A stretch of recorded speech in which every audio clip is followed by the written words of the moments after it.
Hello, everyone. Welcome to Career School. So, I get a lot of asks from people to help out with their interview prepping. And whenever I talk to people, I always start with, the STAR method. And one of the things that was surprising for me is that how many people were not familiar with this method. I have learned about this framework when I was in my MBA, and I thought it was a brilliant method to, ace those tough interview questions. So today, I think I'm just gonna go over what STAR method is, why do you have to use it, and when do you have to use it, and also my personal tips for acing tough interview questions. Let's dive in. Yeah, so let's start with what is STAR method. STAR, or STAR, is an acronym for situation, task, action, and result. It is a framework to answer those tough interview questions in a very structured way. So let's go over each one of these. Let's start with S, situation. Share a bit of the background, the context of the situation that you are facing. Try to make it concise as possible and use easy understand terms if you think the interviewer not might be familiar with the industry that you're in. And I would really emphasize on the being concise parts because sometimes people really try to understand the whole context and then they really go over time, and I don't really want you to do that. So try to be concise as possible in the situation part. Next one is T, tasks. So this is where you describe the responsibility that you are given for a specific project or a process or whatever. This can be replaced by a C, which is basically challenge, and you can make it as a SCAR versus a STAR. However, if you think it will make sense to kind of share the challenge versus the task that you were given, I think it also makes sense. So if you're working autonomously and you face a challenge, how did you solve that? I think that would be the case for the C use cases.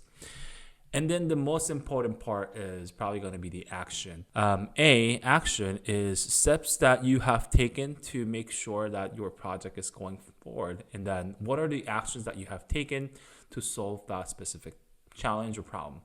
So in this step, I would emphasize that you first try to be concise, but also explaining the actual steps that you have taken.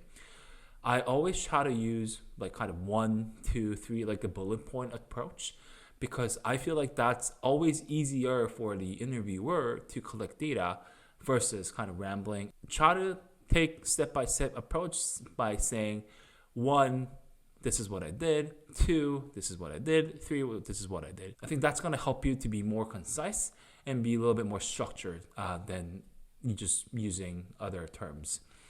And then the last one is result, or R.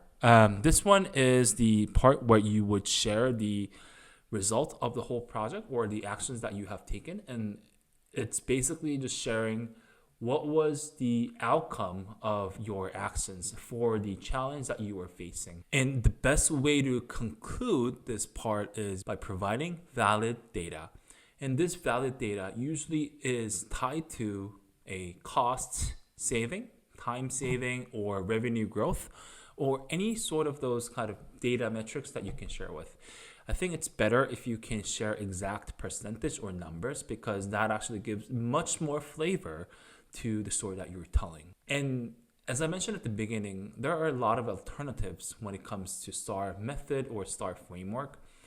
So one thing is probably going to be SCAR, which is a C versus a T, and you make it a situation, challenge, action, and result, kind of emphasizing on the challenge and the actions that you have taken.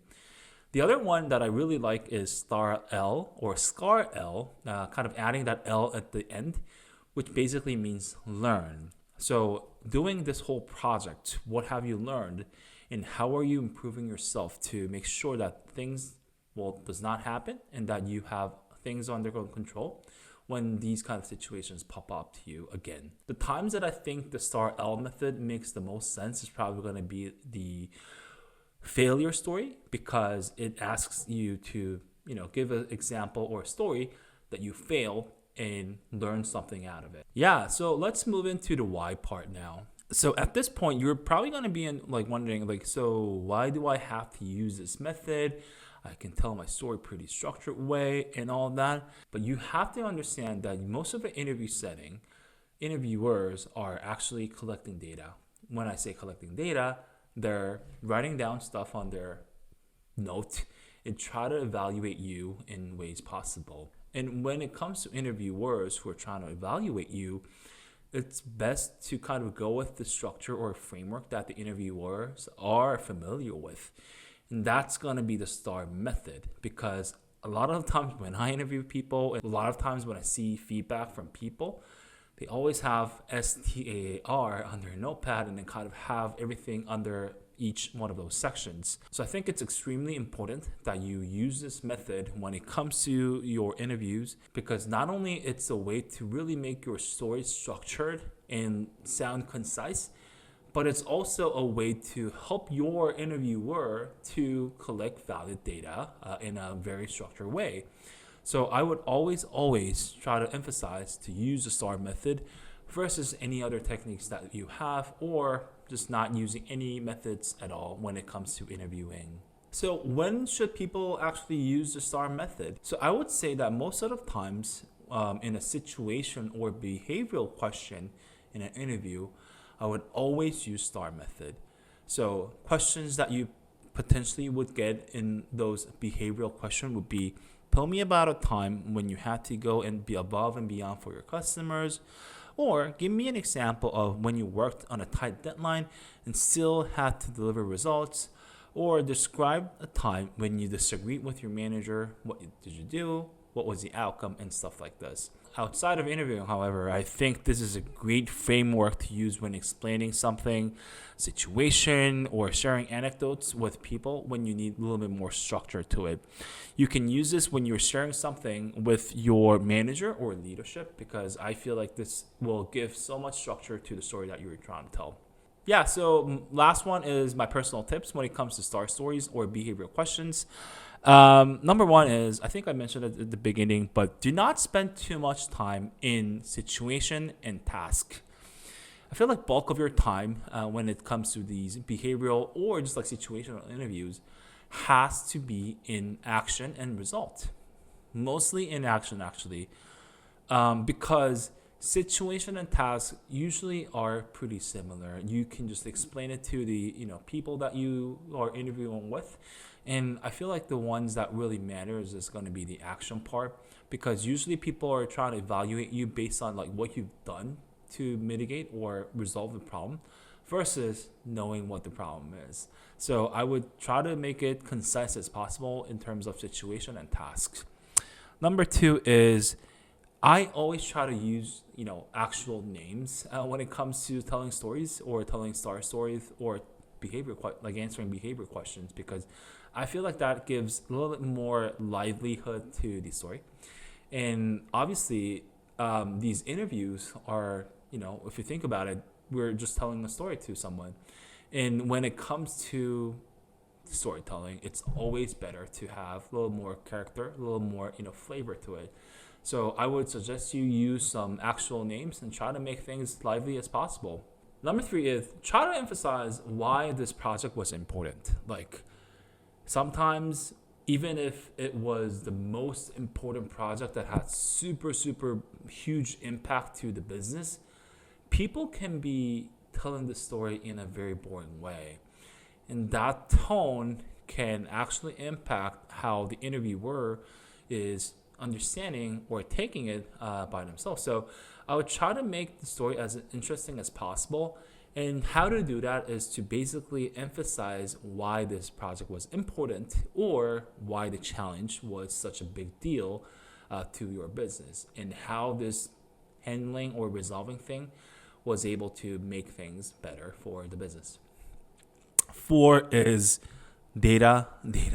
And like I always try to emphasize on the data.